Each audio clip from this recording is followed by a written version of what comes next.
Bahkan minuman dan pesta pora menjadi kebudayaan. Inilah hadirin potret bangsa jahiliyah sebelum datangnya Islam. Awal tahun 571 Masehi, coretan sejarah mencatat tentang kelahiran seseorang yang akan membawa cahaya ke tengah kegelapan, seorang yang mengemban misi penting dari Yang Maha Rahman, orang yang akan mengubah peradaban kelam menjadi peradaban yang penuh kebanggaan. Dialah Nabi Muhammad sallallahu alaihi wasallam. Refleksi konstruksi sejarah tersebut memberikan gambaran jelas kepada umat manusia bahwa misi penting Nabi Muhammad sallallahu alaihi wasallam adalah membawa perubahan dengan revolusi mental umat yang tidak berperadaban menjadi umat yang penuh kesantunan. Dalam perspektif komunikasi dakwah Nabi Muhammad sallallahu alaihi wasallam telah melakukan proses inovasi perubahan sosial, karena dengan perilaku yang dilakukan oleh Nabi dapat diterima oleh masyarakat jahiliyah dan dapat diadopsi semua orang tanpa terbatas zaman. Oleh karenanya hadirin, pada pagi yang cerah ini izinkanlah kami menyampaikan syarahan Quran yang berjudul Meneladani Akhlak Nabi Muhammad sallallahu alaihi wasallam dalam sikap rendah hati. sebagai A'udzu billahi minasy syaithanir rajim. Bismillahirrahmanirrahim.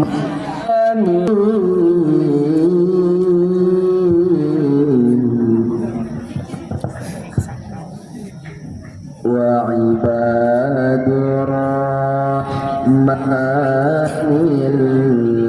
ladina yamshuna 'alal ardi hauna.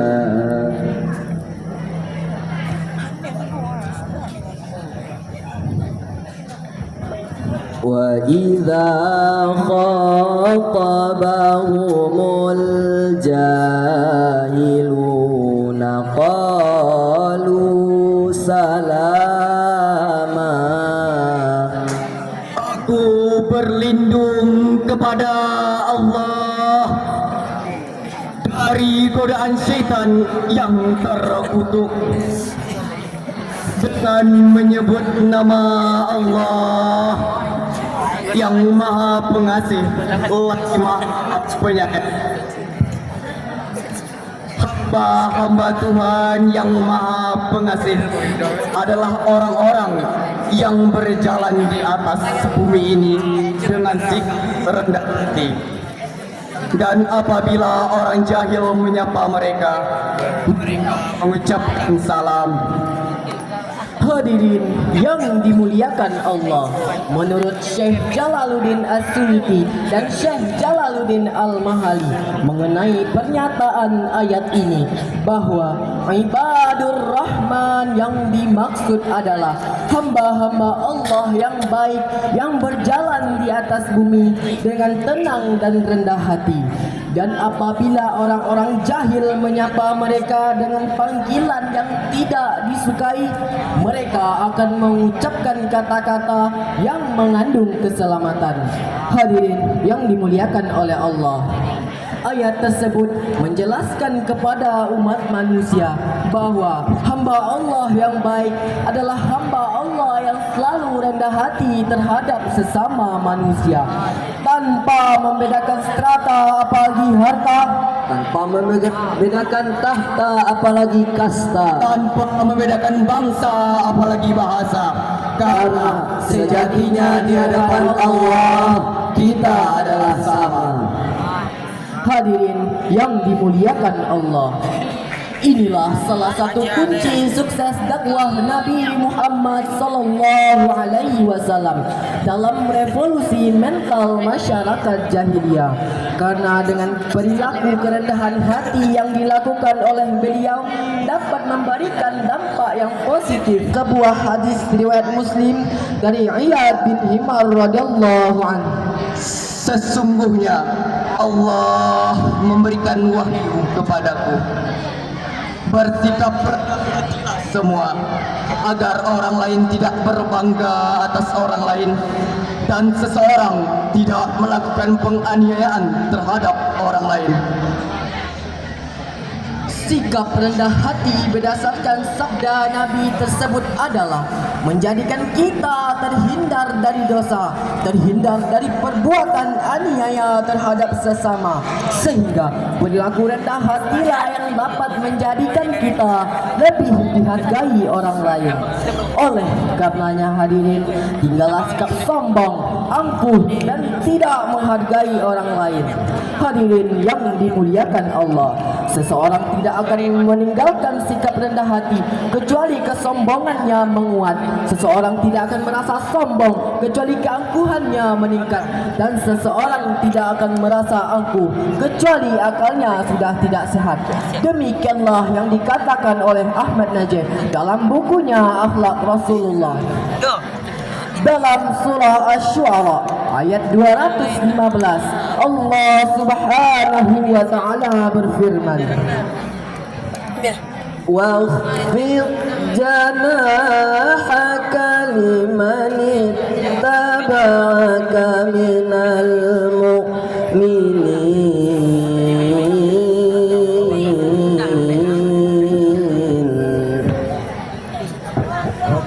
Wakhfid janahaka liman ittaba'aka minal mu'minin.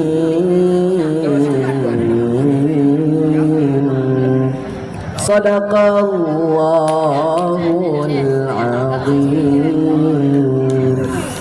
Dan rendahkanlah dirimu terhadap orang-orang yang mengikutimu, yaitu orang-orang yang beriman. Benar Allah dengan segala firman-Nya. Rendah hati bukanlah dengan menjelek-jelekan diri sendiri, namun rendah hati adalah merasa bahwa diri ini tidak lebih baik daripada orang lain. Inilah yang dilakukan oleh Rasulullah sallallahu alaihi wasallam dalam proses dakwah beliau, sehingga beliau dapat melakukan perubahan yang drastis dari masa kelam menuju masa kejayaan, terlebih khusus kepada orang-orang yang beriman. Hadirin yang dimuliakan Allah, semoga apa yang kami sampaikan bisa menjadi renungan sekaligus dapat menerapkan dalam kehidupan, sehingga kita dapat menjadi hamba Allah yang beriman, yang selalu rendah hati terhadap sesama dan menebarkan kebaikan tanpa memandang perbedaan, sehingga kita mendapatkan kebahagiaan di dunia maupun di akhirat mendatang. Hadirin yang dimuliakan oleh Allah, tibalah kita di penghujung syarahan ini. Maka dari itu, izinkanlah kami menyampaikan salam rindu kepada sang pembawa risalah kebenaran, berharap mendapatkan syafaat di hari pembalasan. Sallallahu